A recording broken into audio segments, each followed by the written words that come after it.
Take all these screws out. You can use a T15 driver or a socket.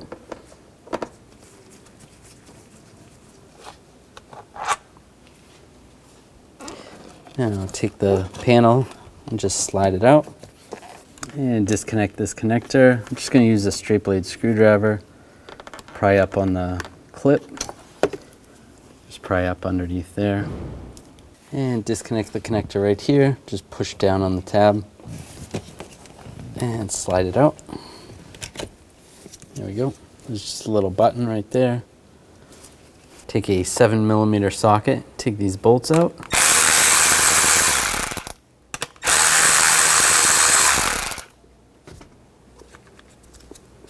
And you can take this switch off.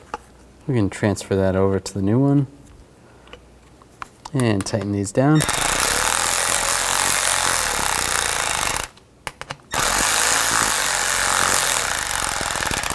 Transfer this switch plate over the same way. Use the same 7mm socket.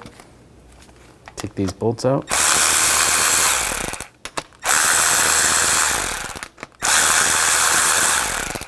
Take a straight blade screwdriver, just get behind that clip, slide this up, and then right there as well.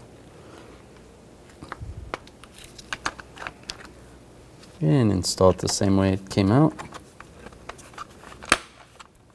Lock it down, put the screws in, and snug them down.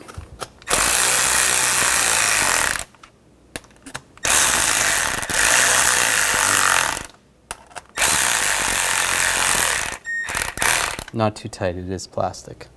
Now connect the connector. Start with the front one. Lock it in. And then line this connector up. And lock it down.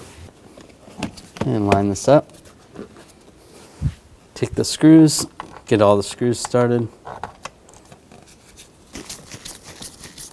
And just snug it down.